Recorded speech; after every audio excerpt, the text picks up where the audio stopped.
Students, हमने हमारे last lecture में मैंने आपको फोटो इलेक्ट्रिक इफेक्ट पढ़ाया था, हाइजेनबर्ग अनसर्टेनिटी प्रिंसिपल पढ़ाया था और आपसे बोला था कि हम इन टॉपिक पे बेस्ड क्या सॉल्व करेंगे, न्यूमेरिकल सॉल्व करेंगे।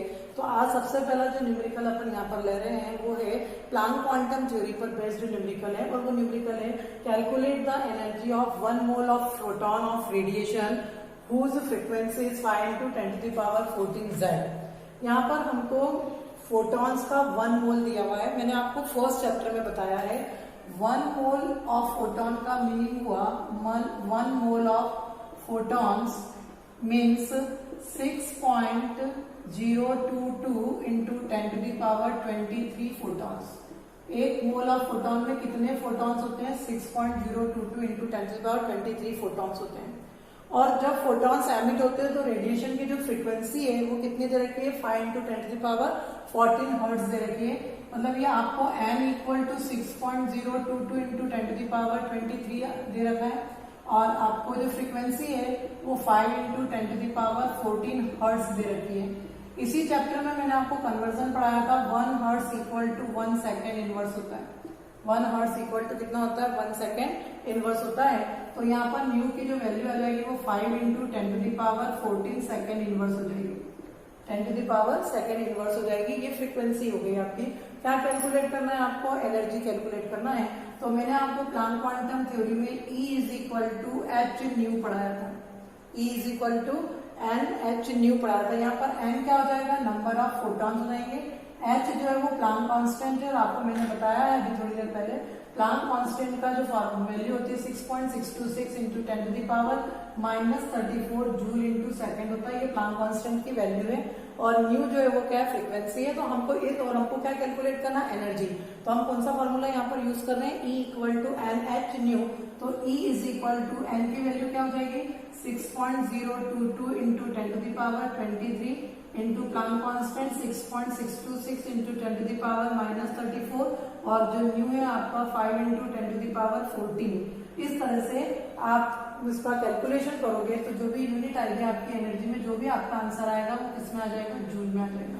तो इस तरह से प्लांक क्वांटम थ्योरी पर बेस्ड न्यूमेरिकल में ये फॉर्मूला आप क्या कर सकते हैं? यूज करके इसका एक और आपको मॉडिफाइड फॉर्म मैंने बताया था E = n × h।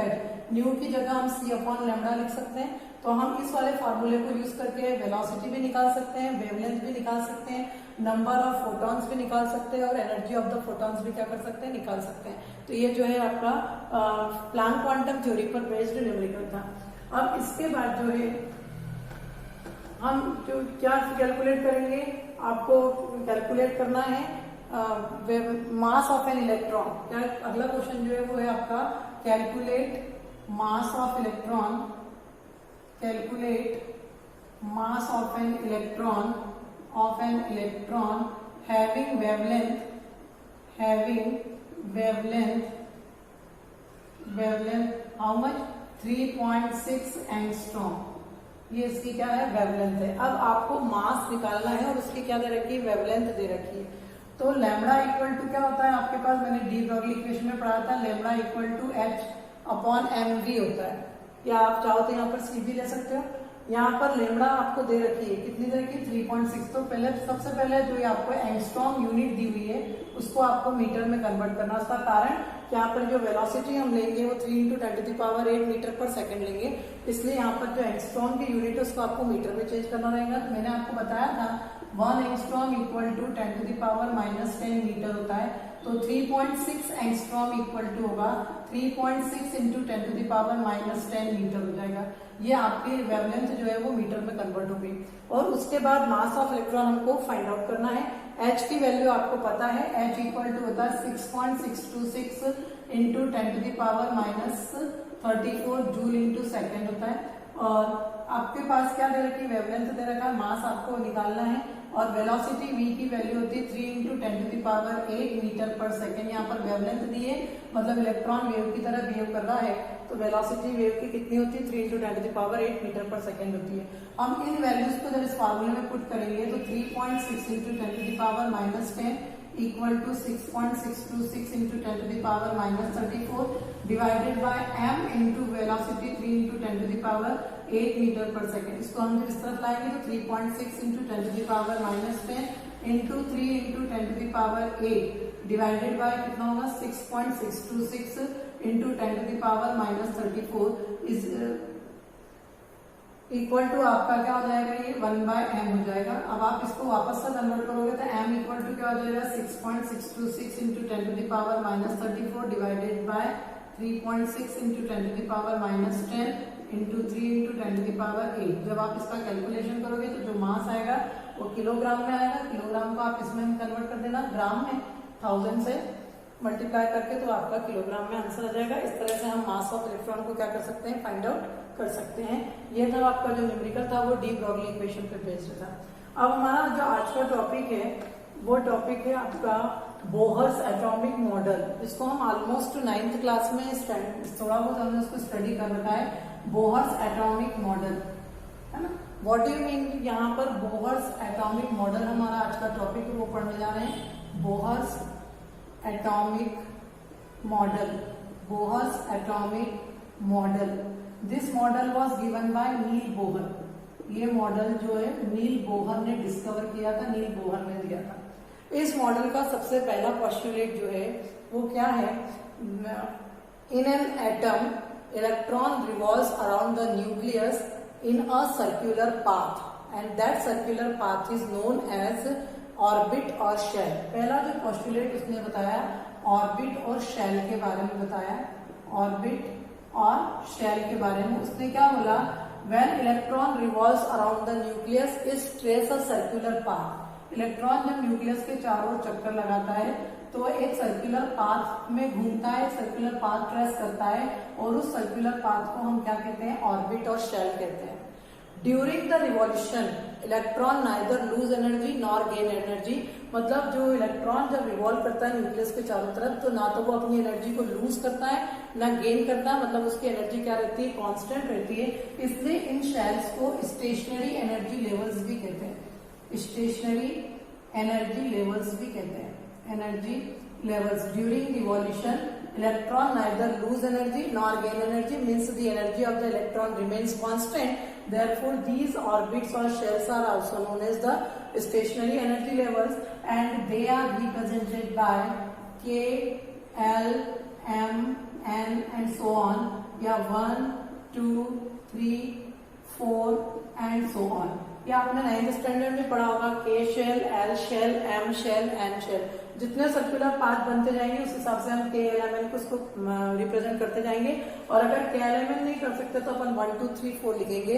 1 लिखा इसका मतलब फर्स्ट एनर्जी लेवल, 2 लिखा mean second energy level, 3rd लिखा तो थर्ड एनर्जी लेवल, 4th लिखा तो 4th एनर्जी लेवल। उसके बाद जो सेकेंड पोस्टुलेट उसने बताया वो सेकेंड पोस्टुलेट क्या था कि ऐसे इलेक्ट्रॉन के न्यूक्लियस के आसपास बहुत सारे सर्कुलर पाथ होते हैं, बट हर सर्कुलर पाथ को ऑर्बिट नहीं माना जाता है।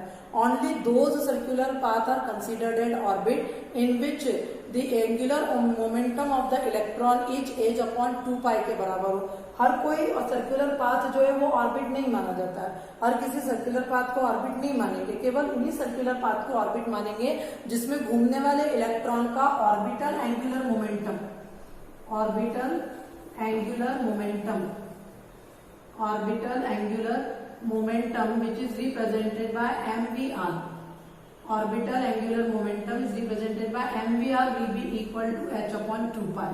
केवल जिस इलेक्ट्रॉन का orbital angular momentum h upon में 2π होगा उसी ऑर्बिट के सर्कुलर पाथ को क्या कंसीडर किया जाएगा, ऑर्बिट कंसीडर किया जाएगा, अदरवाइज इसको कंसीडर नहीं किया जाएगा। तो ये बोहर्स एटॉमिक मॉडल का सेकंड पोस्टुलेट था कि ओनली दो circular path are considered as orbit for which the orbital angular momentum of the electron is equal to h upon 2π होगा। ये इसका सेकेंड पोस्टुलेट था।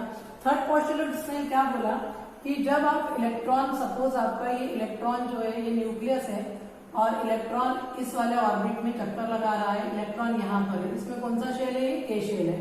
इसके बाहर भी सर्कुलर शेप में बहुत सारे शेल्स होते हैं KLMN। अब आपने क्या करा, इस इलेक्ट्रॉन को, इस एटम को एनर्जी दी, आपने इस एटम को हीट सप्लाई करा, तो वो हीट कौन एब्जॉर्ब करेगा, उसमें प्रेजेंट एटम उस हीट को क्या करेगा, एब्जॉर्ब करेगा। और इलेक्ट्रॉन उस हीट को एब्जॉर्ब करके लोअर एनर्जी लेवल से कहाँ चला जाएगा, हायर एनर्जी लेवल पर। यहाँ से K शेल से एनर्जी इलेक्ट्रॉन जंप होकर कहाँ जा सकता है, एल पे भी जा सकता है और एम पे भी जा सकता है। मैंने यहाँ पर आपको एम पर बताया, यानी जब आप किसी एटम को हीट सप्लाई करते हो तो इलेक्ट्रॉन उस हीट को एब्जॉर्ब करके लोअर एनर्जी के लेवल से कहाँ चला जाता है, हायर एनर्जी के लेवल पर चला जाता है। इसको हम इलेक्ट्रॉन की एक्साइटेड स्टेट कहते हैं। कौन सी स्टेट कहते हैं? एक्साइटेड स्टेट कहते हैं। और ये एक्साइटेड स्टेट जो होती है वो अनस्टेबल होती है। कैसे होती है? अनस्टेबल। यानी 10 टू द पावर -8 सेकंड के बाद, कितने सेकंड के बाद? 10 टू द पावर -8 सेकंड के बाद इलेक्ट्रॉन वापस अपने ओरिजिनल लेवल पर लौटता है। यानी के शेल पे था तो वापस लौट गया तो एल पर आकर रुक जाएगा, या फिर कहां पर आकर रुक जाएगा? के शेल पर रुक जाएगा। लेकिन जब इलेक्ट्रॉन अपने ओरिजिनल लेवल पर आता है तो वो कलरफुल रेडिएशन को क्या करता है? एमिट करता है। और उस कलरफुल रेडिएशन को हम नाम देते हैं एटॉमिक स्पेक्ट्रम। क्या नाम देते हैं उसको? Atomic spectrum. जब इलेक्ट्रॉन अपने ओरिजिनल लेवल पर एमिट होता है, रिटर्न बैक होता है, तो वो कलरफुल रेडिएशंस को एमिट करता है और वो कलरफुल रेडिएशन को हम क्या कहते हैं? एटॉमिक स्पेक्ट्रम कहते हैं। तो there are the 3 postulates of the Bohr's atomic model. Bohr's atomic model के 3 पोस्टुलेट हैं। पहला पोस्टुलेट मैंने आपको बताया कि electron revolves around the nucleus in a circular path and that circular path is known as orbit or shell.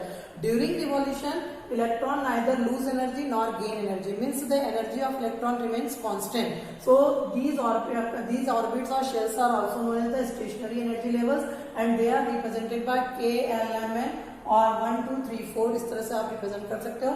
और उसके बाद सेकंड इसने क्या बोला था कि ऐसे बहुत सारे सर्कुलर पाथ दिखाई देते हैं, बट ओनली दो जो circular path are considered as orbit, केवल उन्हीं सर्कुलर पाथ को ऑर्बिट माना जाता है जिनके में घूमने वाले इलेक्ट्रॉन का ऑर्बिटल एंगुलर मोमेंटम h/2 पाई के बराबर होता है।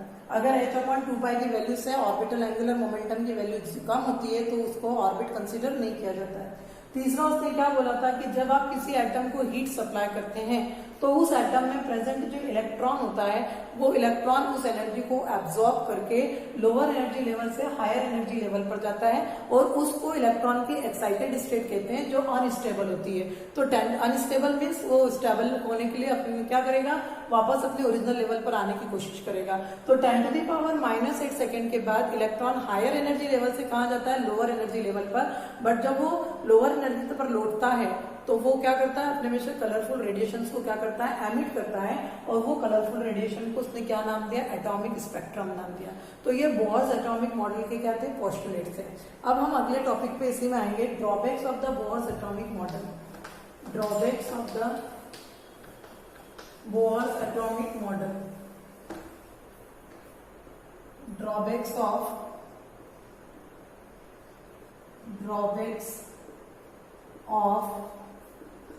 बोहर्स एटॉमिक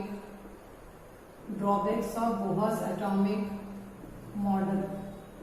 अब इस मॉडल के क्या क्या ड्रॉबैक्स थे? सबसे पहले जो बोहर था उसने जब एटॉमिक मॉडल प्रिपेयर करा तो उसने जो एक्सपेरिमेंट किया वो हाइड्रोजन पर किया। और आपको सबको पता है कि हाइड्रोजन का पास एक इलेक्ट्रॉन होता है और एक प्रोटॉन होता है। न्यूट्रॉन हाइड्रोजन में नहीं होता है, ठीक है ना। हाइड्रोजन एक एलिमेंट ऐसा जिसके न्यूक्लियस में क्या नहीं होता है? न्यूट्रॉन नहीं होता है। इसके 2 आइसोटोप्स हैं, एक प्रोटियम और एक ट्राइटियम। प्रोटियम में भी एक न्यूट्रॉन होता है, ट्राइटियम में 2 न्यूट्रॉन होते हैं। सॉरी, ड्यूटेरियम और ट्राइटियम में, ड्यूटेरियम में 1 न्यूट्रॉन होता है और ट्राइटियम में 2 न्यूट्रॉन होते हैं। लेकिन ये जो मैंने आपके सामने लिखा, ये हाइड्रोजन का पहला आइसोटोप है प्रोटियम, जिसमें केवल 1 प्रोटॉन और 1 इलेक्ट्रॉन होता है। इसमें न्यूट्रॉन नहीं होता है, हाइड्रोजन में न्यूट्रॉन नहीं होता है। अब बोहर ने अपने मॉडल के लिए हाइड्रोजन को सिलेक्ट करा क्योंकि इसके अंदर केवल 1 इलेक्ट्रॉन था। जब किसी एक इलेक्ट्रॉन को वॉच करना इजी होता है कंपैरेटिवली मल्टी इलेक्ट्रॉन्स के कंपैरिजन में। जैसे सोडियम में 11 इलेक्ट्रॉन होते हैं। अब आप अगर सोडियम एटम को हीट करोगे तो 11 के 11 इलेक्ट्रॉन एनर्जी को एब्जॉर्ब करके lower to higher, higher to lower जाएंगे, तो हम उसमें एग्जामिन नहीं कर पाएंगे कि इतने सारे इलेक्ट्रॉन कौन सा कहाँ तक एक्साइट होकर गया, कि कौन से एनर्जी लेवल तक गया और कहाँ तक वापस लौट कर आया। तो उसने अपने एटम मॉडल के लिए किसको सिलेक्ट किया था? हाइड्रोजन को, जिसके अंदर केवल 1 इलेक्ट्रॉन होता है। लेकिन और उसी स्पेक्ट्रम को उसने क्या नाम दे दिया था? हाइड्रोजन स्पेक्ट्रम नाम दे दिया था। तो इसका मॉडल का जो पहला ड्रॉबैक है वो क्या है? दिस मॉडल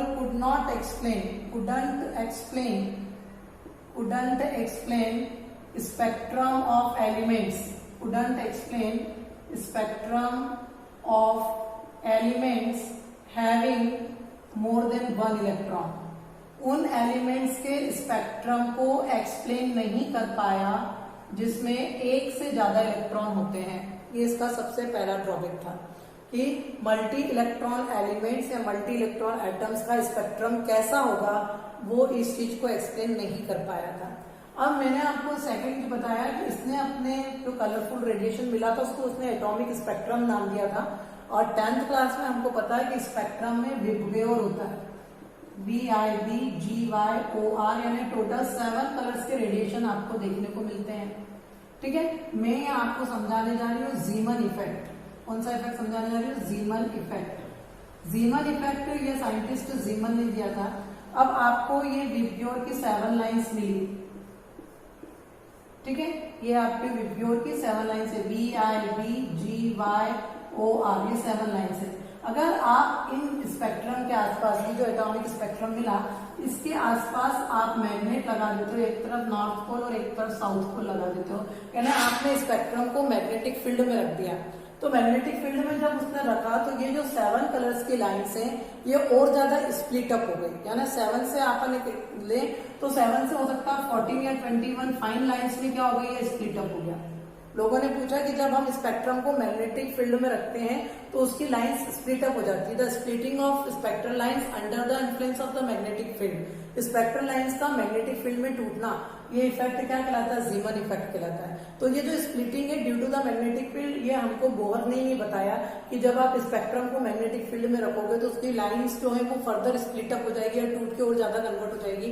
तो वो इफेक्ट क्या कहलाता है? जीमन इफेक्ट, मतलब splitting of the spectral lines under the influence of the magnetic field. ये बोहर जीमन इफेक्ट को एक्सप्लेन नहीं कर पाया था।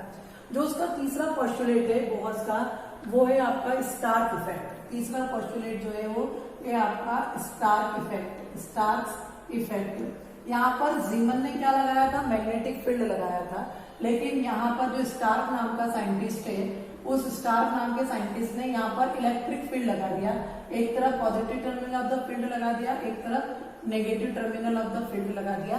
और उसने क्या देखा कि जब आप स्पेक्ट्रम को इलेक्ट्रिक फील्ड में रखते हो तो it further split up into more than 7 lines, और ज्यादा फाइन लाइंस में स्प्लिट अप हो जाता है इस तरह से। तो मैग्नेटिक फील्ड में रखा तो भी स्प्लिटिंग हुआ और इलेक्ट्रिक फील्ड में रखा तो भी स्प्लिटिंग हुआ। जब मैग्नेटिक फील्ड में स्प्लिटिंग होता है तो हम उसको जीमन इफेक्ट कहते हैं, और जब इलेक्ट्रिकल फील्ड में होता है तो हम उसको कौन सा इफेक्ट बोलते हैं? Stark effect. लेकिन बोहर जो है ना तो उसने जीमन इफेक्ट को एक्सप्लेन करा और ना ही उसने स्टार्क इफेक्ट को एक्सप्लेन करा। बोहर एटॉमिक मॉडल का जो अगला ड्रॉबैक है वो ड्रॉबैक मैं आपको बताती हूँ। आपको मैंने इसके पहले डुअल नेचर ऑफ मैटर पढ़ाया, मतलब डी ब्रॉगली इक्वेशन पढ़ाई है। उसके बाद मैंने आपको फोटो इलेक्ट्रिक इफेक्ट बताया था। इसके पहले मैंने आपको प्लैंक क्वांटम थ्योरी बताई थी। तो Bohr atomic model couldn't explain the dual nature of matter, Heisenberg uncertainty principle, photo electric effect, ये जितने भी प्रिंसिपल्स थे इनको बोहर एटॉमिक मॉडल एक्सप्लेन नहीं कर पाया। तो जितने उसके पोस्टुलेट नहीं थे उससे ज्यादा उसके क्या हो गए थे? ड्रॉबैक। एक बार मैं फिर ड्रॉबैक्स को आपके सामने रिपीट कर रही हूँ। पहला ड्रॉबैक क्या था कि बोहर का एटॉमिक मॉडल उन एलिमेंट्स के या उन एटम्स के स्पेक्ट्रम को एक्सप्लेन नहीं कर पाया था जिनमें एक से ज्यादा इलेक्ट्रॉन थे। दूसरा उसका मॉडल, उसका जो ड्रॉबैक था वो क्या था कि जब हम स्पेक्ट्रम को मैग्नेटिक फील्ड में रखते हैं तो स्पेक्ट्रल लाइंस स्प्लिट अप हो जाती है, टूट जाती है। तो under the influence of magnetic field splitting होता है। इस इफेक्ट को हम क्या कहते हैं? जीमन इफेक्ट। तो बोहर जो है उसने जीमन इफेक्ट को एक्सप्लेन नहीं कर पाया था। जीमन के बाद स्ट्राक नाम का साइंटिस्ट था, उसने मैग्नेटिक फील्ड की जगह पर इलेक्ट्रिक फील्ड को यूज किया था। और उसने क्या देखा उसमें भी कि इलेक्ट्रिक फील्ड में भी जब हम स्पेक्ट्रम को रखते हैं तो उसमें जो स्पेक्ट्रल लाइंस है वो स्प्लिट अप हो जाती है, और ज्यादा टूट जाती है और ज्यादा डिवाइड हो जाती है। तो splitting of the spectral line under the influence of electric field, that is called Stark effect. तो जो बोहर से उसको इस इफेक्ट को एक्सप्लेन नहीं कर पाया था। और फोर्थ इफेक्ट जो ड्रॉबैक था वो मैंने आपको क्या बताया कि बोहर का जो एटॉमिक मॉडल है उसने ना तो डुअल नेचर ऑफ मैटर को एक्सप्लेन करा, ना ही हाइजेनबर्ग अनसर्टेनिटी प्रिंसिपल को एक्सप्लेन करा कि क्यों इम्पॉसिबल होता है, ना ही उसने फोटो इलेक्ट्रिक इफेक्ट को एक्सप्लेन करा कि इलेक्ट्रॉन इजेक्ट आउट होता है तो करंट प्रोड्यूस होता है। फोटो इलेक्ट्रिक इफेक्ट को भी एक्सप्लेन नहीं कर पाया था। इसके अलावा प्लैंक क्वांटम थ्योरी को भी एक्सप्लेन नहीं कर पाया था। तो ये जो जितने भी अपन ने बेसिक प्रिंसिपल्स इस चैप्टर में पढ़े बोहर एटॉमिक मॉडल के पहले, वो कोई भी प्रिंसिपल को बोहर एटॉमिक मॉडल एक्सप्लेन नहीं कर पाया। ये बोहर एटॉमिक मॉडल के क्या थे? ड्रॉबैक्स थे। Students, it is sufficient for today. Thank you very much.